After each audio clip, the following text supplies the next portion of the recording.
A very good morning to everybody. It's about, I think, 10 past 8 now at the moment. I'm just in the middle of finishing the render on my current video. I've come to the realization that I've been sick this entire time, and I think it's a sinus infection of some kind. When this place was fully heated up, I was shivering, and I was like, what is this? What the hell do I have? But you know what the saving grace is? The weather is forecasted to be very, very good. Right now it's a bit of overcast. Those rain clouds don't look very good, but they're actually moving away. We're set to have clear blue skies and sunny days today, according to the weather forecast. Today is Historic Site Day, so we're going to see as many historic sites as we possibly can, because this place is literally littered with historic sites. So let's skip ahead to an hour.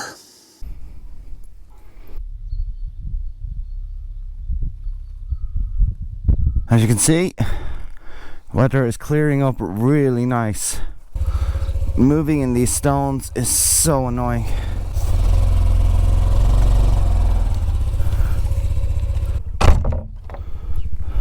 The aerodrome up ahead, just 500 meters up the road. So you can see the coast down there. So that's Gold Beach down there. Little gusty out, but not too bad. Take a look over there. It's moving away from us, but still, it's nasty looking. Commemorating the first landing and operations by the Allied Air Forces in the liberation of Europe. 144th Wing RAF or CAF, so all part of the Normandy landings. Because the RAF run constant operations over this area, even before the landings. They flew sorties over Normandy and France in general, destroying bridges, destroying roads, all without giving away the ultimate game plan of invading the Normandy beaches. The top Allied ace pilot with 37 or 38 victories. That's impressive. On 30th of June, after many triumphs, he carried off his 34th victory, the record held until then by hero of the Battle of Britain. Further victories followed, winning in the title of top Allied pilot in Europe with 38 victories. Absolute legend. So on, boys.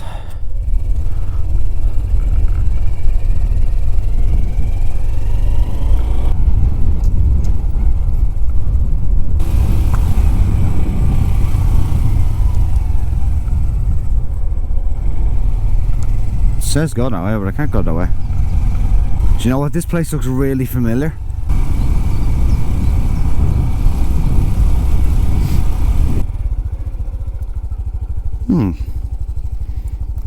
Yeah, this looks like the place, although I think it's over there. So it looks like people are walking down that road there, although I see a tank in the distance. I'm going to that. So yeah, it looks like this is a stop off for a lot of coaches that are exploring the coast.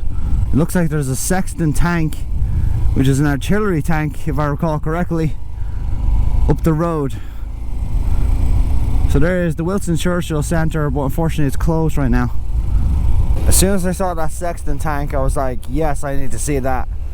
Because one thing that fascinated me about World War II, artillery tanks that sit on behind the front lines and just lobbing shells at the enemy from long distance. Fascinating vehicles. So that should be Gold Beach down there, I think. Alright, my tank should be down here. Beautiful, look at that. Versailles, okay, yeah, this is the town. Front line of Gold Beach's fight. There she is. Hello.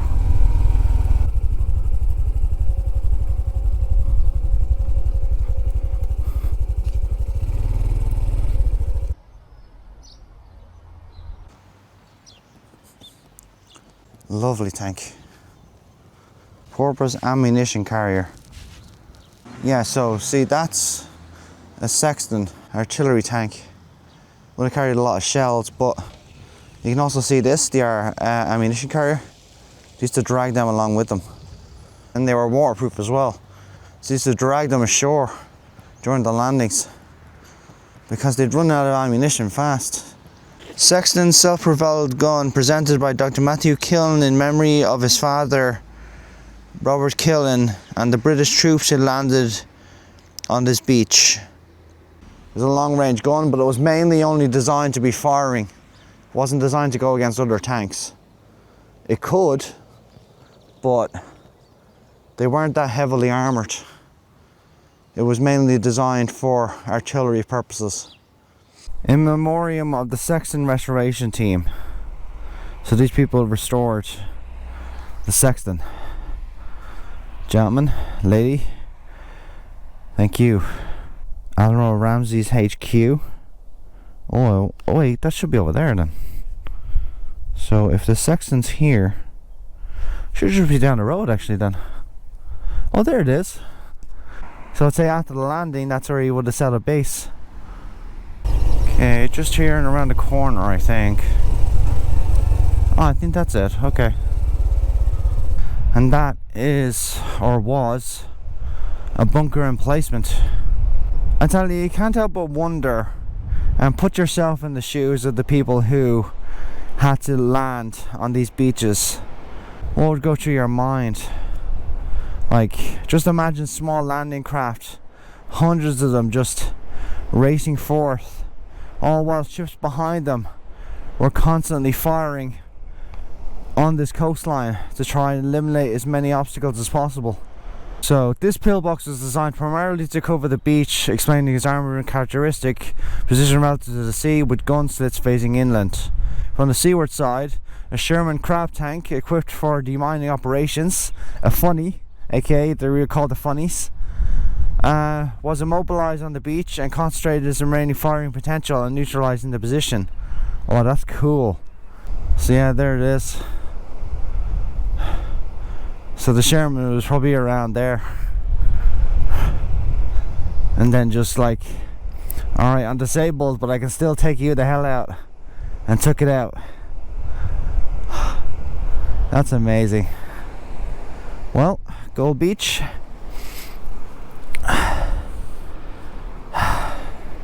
That's Gold Beach done.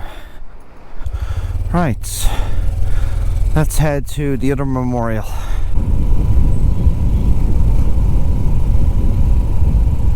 Is it here?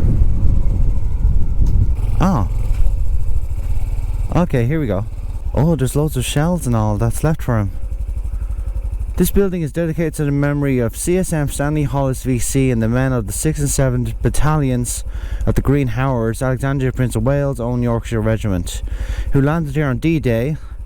It was purchased and renovated by the regiment in 2006 as a memorial. Oh, that's cool. Well, Normandy Beach is up ahead, so I'm going to go to that. Division Way.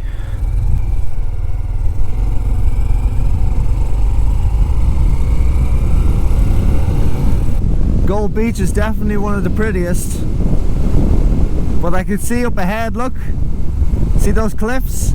I can spot Utah and Omaha a mile away. That wind is freezing. What hell, at least it's dry.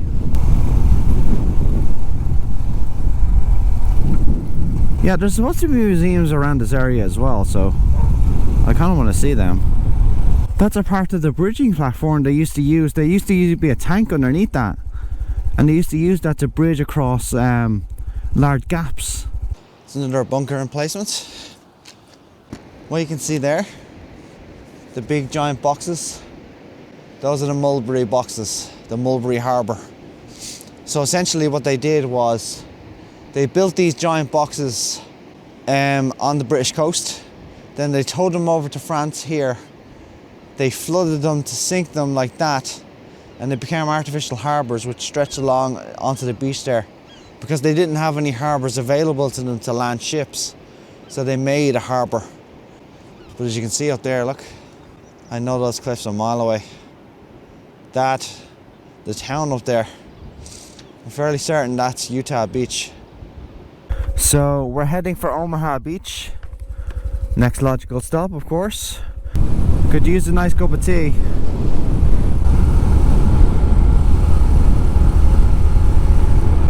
There's more tank bridge emplacements. Look at that.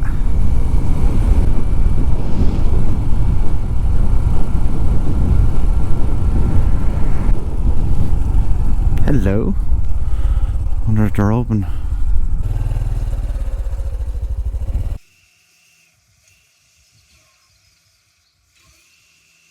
Hello. Can I get a tea? Un thé? Oui. And eclair.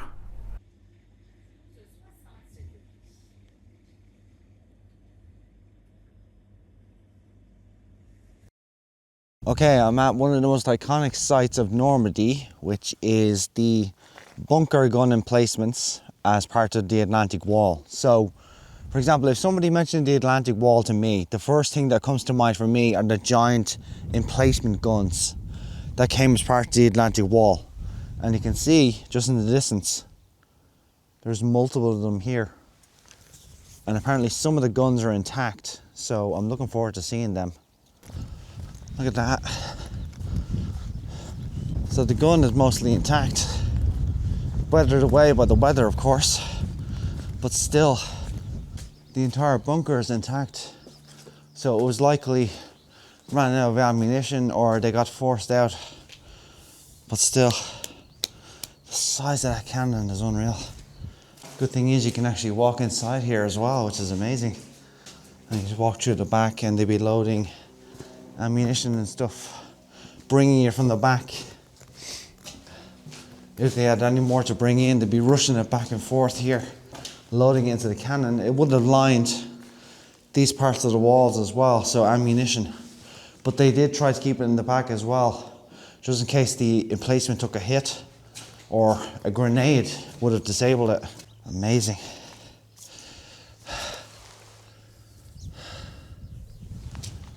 Outstanding. What a sight. So you can see, Allies prepare for landings with aerial bombing raids. So that's what took out the first bunker.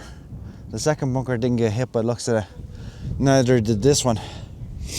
But they took out multiple bunkers with aerial raids from the bombers.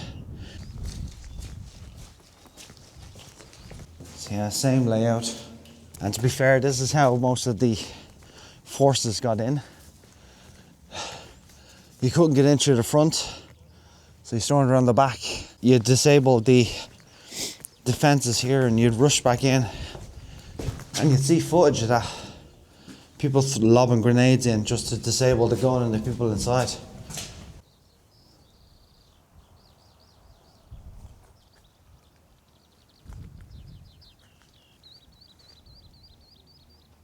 I've always wanted to see these guns, and now being able to see them either in destroyed states or in largely intact states is amazing.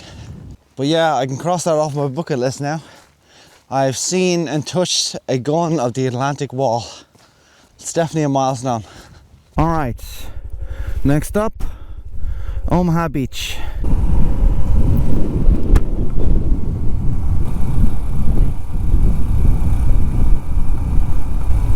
Normandy is absolutely beautiful. Look at this.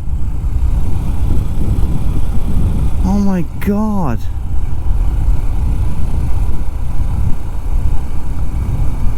That is postcard worthy.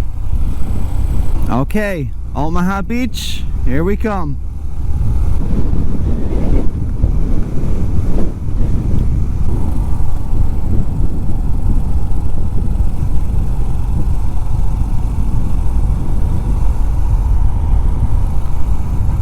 Yeah, not so much. Okay, I can't get through there. That's fine.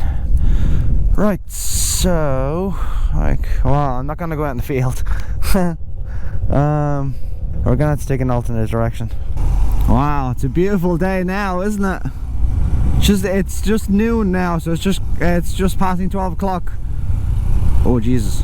Okay, I need to be careful on this road. It's a little sketch. Ooh, this road is weird. Okay, so we're going this way. This is one of the sketchiest back roads I've ever been on. Oh, there's the coach, look. So the coach did come down this way. Fucking A. Fair play to him, I have to say. Yeah, all of that just to bypass that.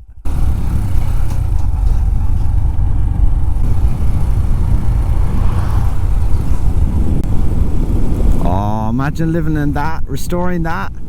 Damn.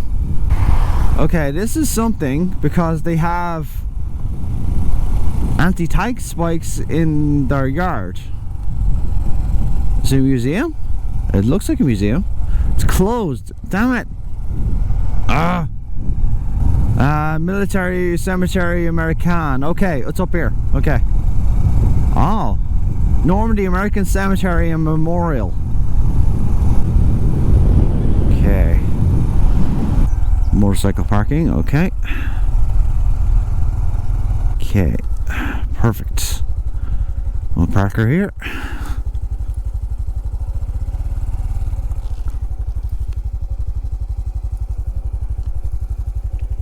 Our debt to the heroic men and valiant women in the service of our country can never be repaid.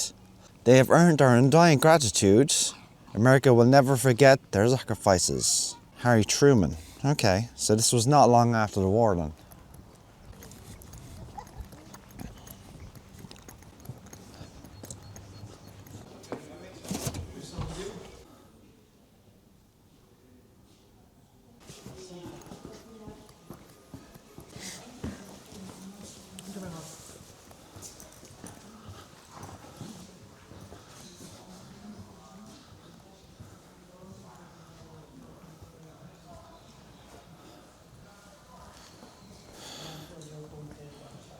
Headquarters, Allied Expeditionary Force.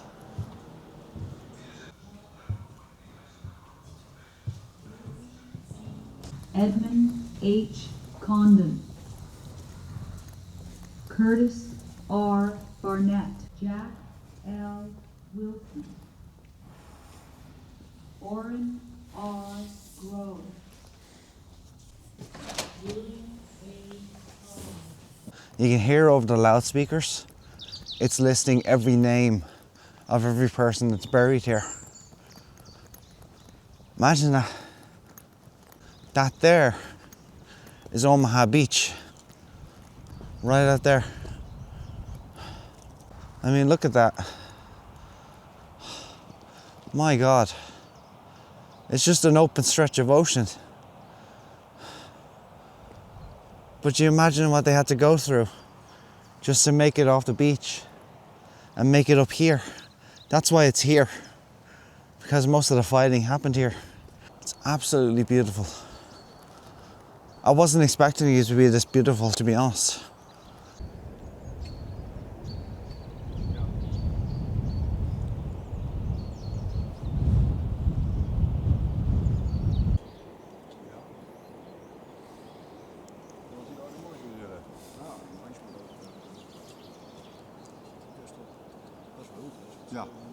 Right there is Omaha Beach. Utah should be further up. It's pretty sombering. Look, oh my God.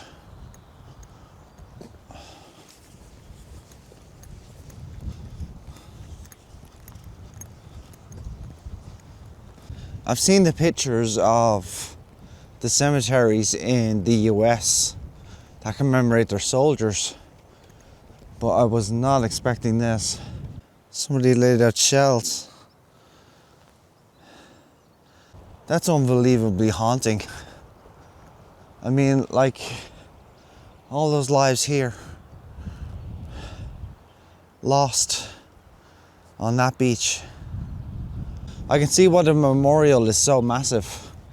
There's over 9,000 people buried here. Just let that sink in, 9,000 buried here.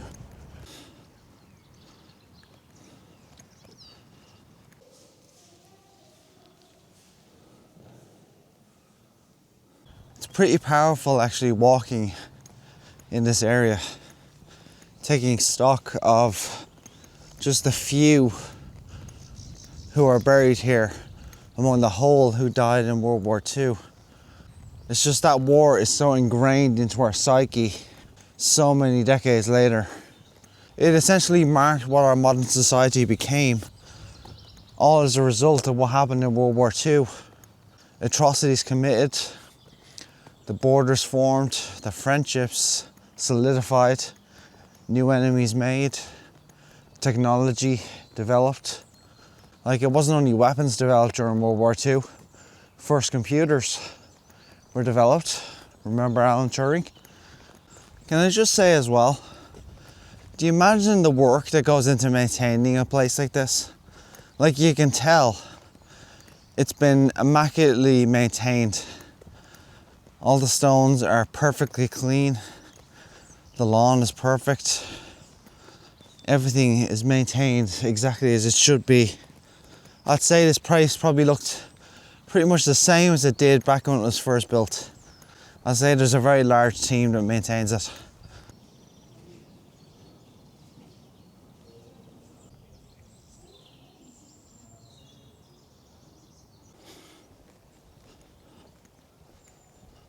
What a beautiful place. Look at this.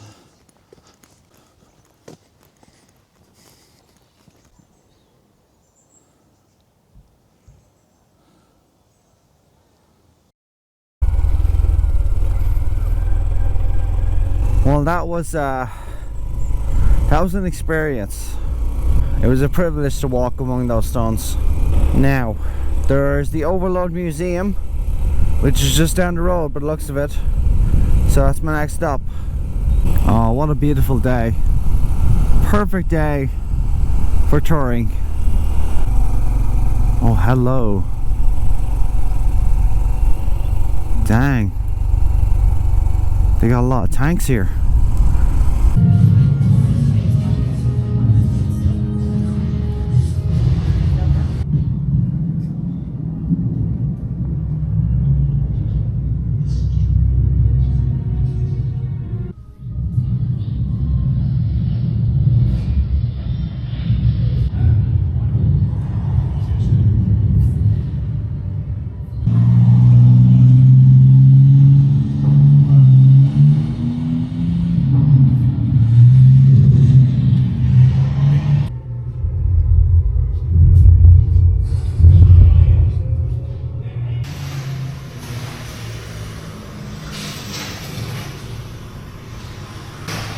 The memorial, I was at the other day.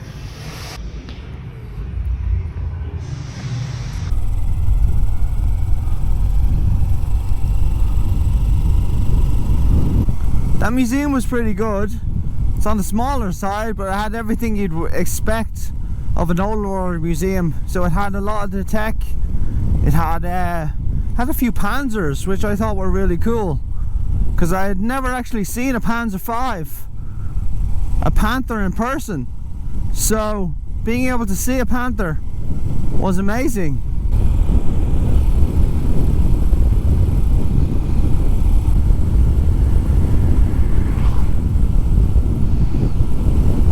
Oh, that's the Omaha Museum. I think it's closed though. I can look at the outside.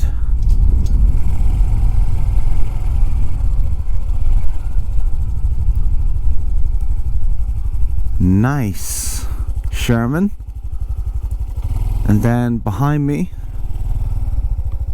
pillbox.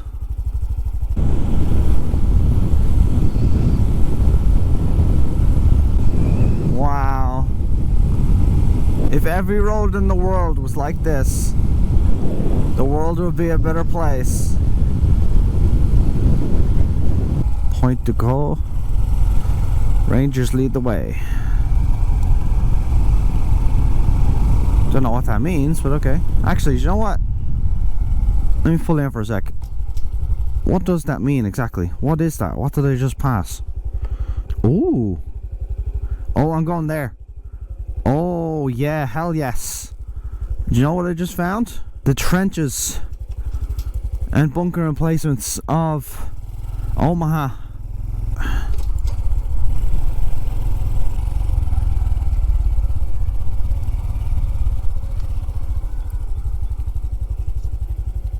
See that? The craters from bombardment from the ocean hitting the ground here. So that would have been the naval bombardment prior to the landing.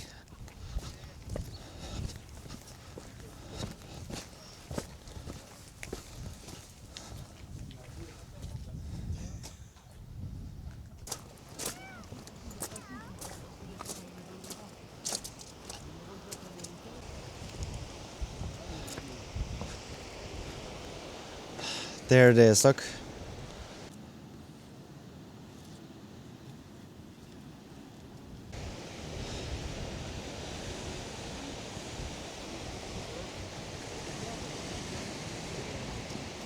Almost reminds you of no man's land. The way the land's just cratered like that. So they would have been rushing up and hiding in these craters as well, while that gun was shooting outwards. But it was also defended by people with machine guns. Omaha Beach was hell. I know they say that all the time, but my God, it was a hell. Pretty sombering experience actually coming to Omaha, seeing the beach itself, seeing how like, you just look at it yourself and you go, how did they get people up that? And to be fair, they used every method at their disposal. They used ladders, they used ropes, they used everything. They had to scale those bloody cliffs in order to get at these positions. There was no other way around it. That's why this whole land here is cratered. They made it as easy as possible for their troops making the landing to actually get at these positions. So they shelled the hell out of those positions. So many people sacrificed themselves to make it a reality.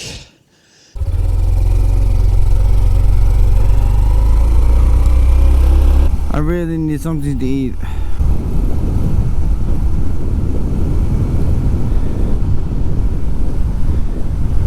Wow, wow, wow. Look at that.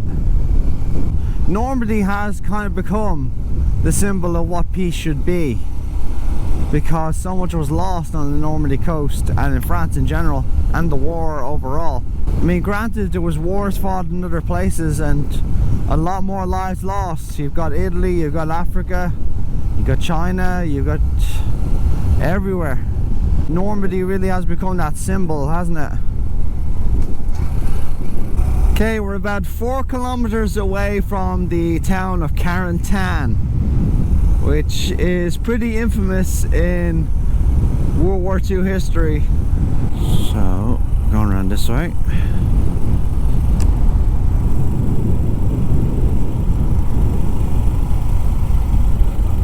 And it's around, around, around.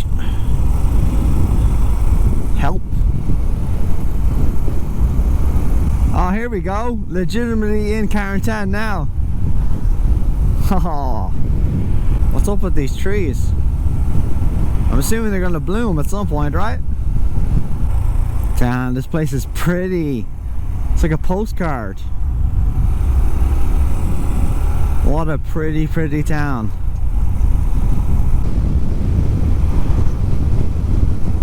Those tiny Fiats are very popular around here, aren't they? I've never seen so many tiny cars before. So I'm just gonna skip lunch entirely and just have dinner, because the Utah Beach is right in front of me. Ooh, this wind, holy moly.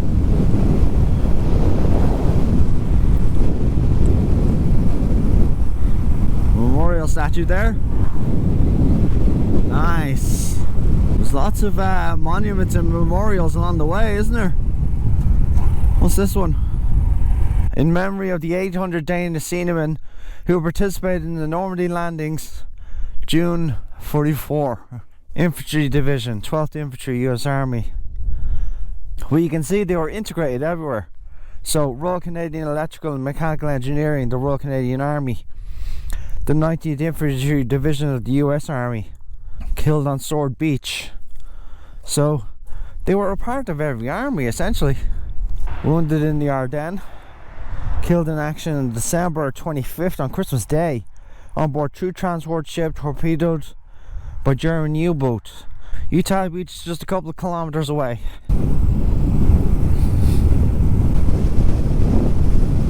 Look at that bird! See, that's how bad the wind is. Look at him! He can't even fly forward!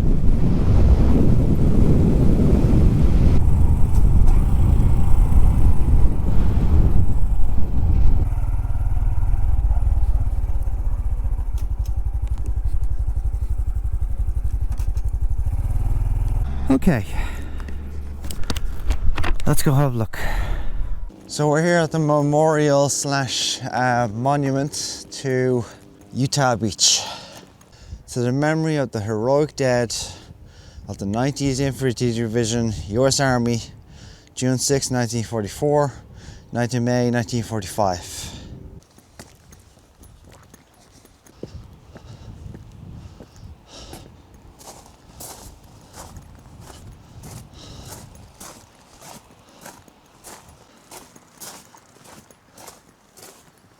And there she is, Utah Beach. So this is the famous beach from all the footage. You see them going up the beach. You see them storming the grounds here, getting through the minefields, all the emplacements that are around. That's it right there.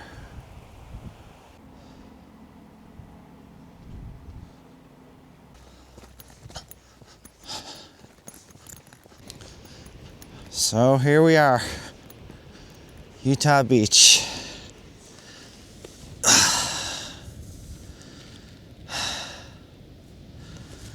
How many men bled on this sand? If you've seen any footage of Utah Beach, that is instantly recognizable. Right beyond that would have been the trenches, and there would have been bunker emplacements shooting everybody down there. And this place would have been full of hedgehogs as well. And they had to literally get off the boats, run all this way under a hail of gunfire just to get to safety right there at the end of this dune and just take cover where the guns couldn't get them. But even then you had to be lucky. Unreal, absolutely unreal. I can't believe I'm standing here. I'm not that far from home, but still, just standing on the soil of Utah Beach is humbling. Get off the beach, get off the beach, get off the beach, get through the beach. Do you know, I remember this. See this trail? This trail is actually a leftover from even World War II. If you've played any game where you storm off Utah Beach, this trail is recognizable. Here's one of the landing craft. So you'd be essentially on here. You'd be like this, get ready, get ready. Ramp goes down, the bullets literally come at you, and you have to run off this fucking thing. Oh, Jesus. The crap you have to go through, guys. Fuck. Looks like there's a museum for Utah Beach over here as well, so definitely gonna visit that. It's a beautifully preserved Sherman. Okay, beautiful. So many motorcyclists out driving today, all touring like me because the sun is out. That's the type of machine gun that would have peppered the entire beach. Look at that small truck. Comes down like that. Clears mines and stuff like that. Goes through obstacles.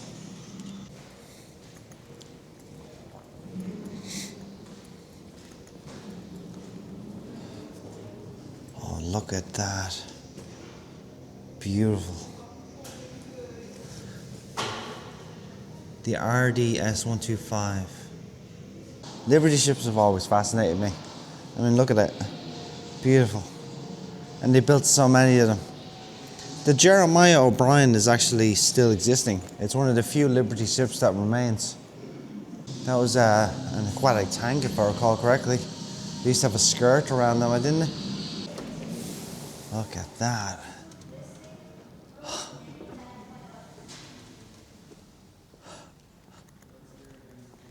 That's how many bombs or many bombing runs they went on.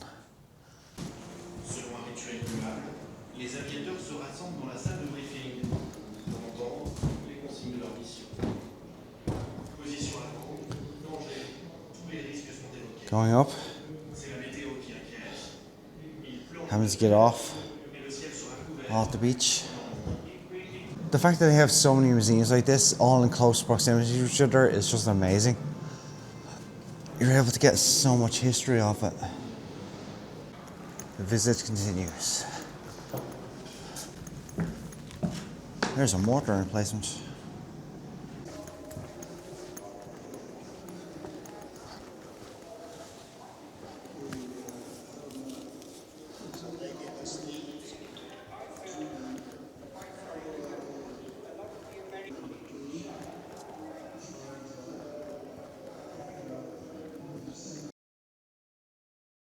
Right, I'm checked into a hotel for my last day. I decided I'm still sick. It just hits me always at the end. I don't know what it is. Like, everything just feels like, even if you feel my throat, it's just weird. Everything just goes out of whack. And I can feel myself shivering again. I think I need to go to the doctor as soon as I get home. This is my last night in France. Tomorrow I'll be going home on the ferry. So I'll be going to Cherbourg for my 4 o'clock ferry. It's primarily because I've seen everything I need to see, or everything I wanted to see in Normandy. So with the beaches now done, there's no real reason for me to stay anymore. So I decided to head off home. I'm going to get my ferry booked now. There's a few sites I want to visit tomorrow morning. But other than that, I'm just going to be making my way to Cherbourg, onto the ferry, then a 22-hour trip home, and then Bob's your uncle. I really wish I wasn't sick this trip, do you know that? It's just like, this has been going on for ages, and it's a never-ending story, and it's really starting to annoy me. Anyway, I'll check in first thing in the morning. We'll head off early after my breakfast, and then we'll make our way to Sherbrooke. So, good night.